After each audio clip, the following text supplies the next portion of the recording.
Selamat petang, salam sejahtera. Isu hangat petang ini peja persoal kenapa kempen kerajaan gagal sudah berhenti walaupun kabinet muka yang sama. Berita sepenuhnya. Timbalan Presiden Bersatu Ahmad Faizal Azumu bimbang kalangan yang menjatuhkan Muhyiddin Yassin sebagai Perdana Menteri akan mempengaruhi keputusan yang dibuat penggantinya Ismail Sabri Yaakob. Beliau mempersoalkan kenapa kempen kerajaan gagal yang digunakan untuk menjatuhkan Muhyiddin terhenti meskipun sebilangan besar ahli jemaah menteri lantikan Ismail adalah ahli kabinet Muhyiddin sebelum ini. Jadi yang baru dalam kabinet Ismail cuma 2 orang. Tapi tiba-tiba kita tak dengar slogan kerajaan gagal. Jadi siapa yang buat kempen kerajaan gagal ini? Pembangkang atau sesama kita? Saya bimbang kalau ada dalam kalangan yang mau menjatuhkan Muhyiddin akan coba mempengaruhi Perdana Menteri Ismail dalam keputusan-keputusan beliau, kata Faizal yang juga Menteri Belia dan Sukan memberitahu Mingguan Malaysia. Beliau berkata hanya dia dan pemimpin PAS Idris Ahmad adalah muka baru yang dalam kabinet Ismail. Manakala 4 lagi pemimpin UMNO yang turut dilantik oleh Ismail bukan ahli kabinet Muhyiddin, namun pernah menjadi menteri sebelum itu. Selainnya dalam mereka yang menganggotai kabinet Muhyiddin sebelum ini.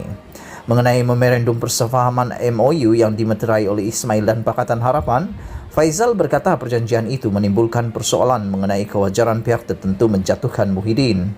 Kalau kita sudah berjaya menjatuhkan seorang pemimpin daripada menjadi Perdana Menteri dan kita naikkan pemimpin lain, bermaksud kerajaan itu telah kuat dan stabil. Dengan Muhyiddin, tempoh hari katakanlah hanya dapat 100 sokongan ahli parlimen. Sekarang dah ada 115, tetapi nampaknya kerajaan ini masih memerlukan perjanjian keyakinan dan pembekalan CSA atau apa yang disebut pembangkang sebagai MOU.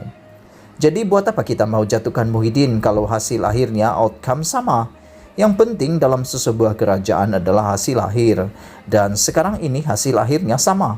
Maka saya tidak nampak di mana keuntungan dalam kesepakatan ini bagi perkara itu, katanya. Minggu lalu Putrajaya dan 3 pemimpin utama PH memeterai MOU mengenai kestabilan dan transformasi politik yang merangkumi pembaharuan parlimen dan transformasi kerajaan. Perjanjian itu merangkumi beberapa pembaharuan sistem demokrasi negara yang dilihat mirip dengan apa yang ditawarkan oleh Muhyiddin kepada pembangkang dalam usaha untuk mengumpul sekelumpulan majoriti di Dewan Rakyat. Bagaimanapun, Muhyiddin terpaksa meletak jawatan apabila PH menolak tawaran itu dan 15 ahli parlimen UMNO tetap dengan keputusan tidak lagi menyokong beliau, sekaligus membuka laluan untuk Ismail dilantik sebagai Perdana Menteri baru. Menjawab soalan lain, Faizal yakin Ismail tidak akan membuat sebarang lantikan melibatkan pemimpin yang terpalit dengan salah laku. Kita faham kerajaan yang ada sekarang ini menolak salah guna kuasa dan amalan rasuah. Maka sudah tentu sekali apa juga lantikan yang mau dibuat, Perdana Menteri akan mengambil berat tentang perkara ini dan secara jelas ditolak oleh rakyat secara keseluruhan. Mana mungkin seorang Perdana Menteri mahu buat lantikan kepada individu sedemikian, kata beliau. UMNO mencalonkan Setiausaha Agung Parti UMNO Ahmad Maslan sebagai timbalan Speaker Dewan Rakyat berikutan peletakan jawatan Azalina Uthman Said.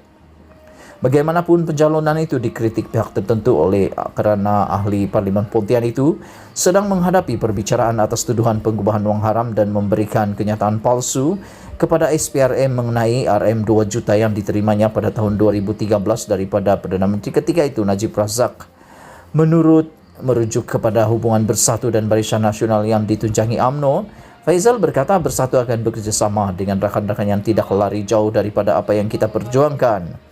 Kini kami mainkan peranan dari belakang karena pemimpin kami tidak lagi mengepelai pemimpin kerajaan, tapi kami boleh memainkan peranan semak dan imbang dalam kerajaan, katanya. Berita penuh dari Free Malaysia Today. Sekian isu hangat malam ini, jangan lupa tekan butang subscribe dan kita jumpa lagi, bye-bye.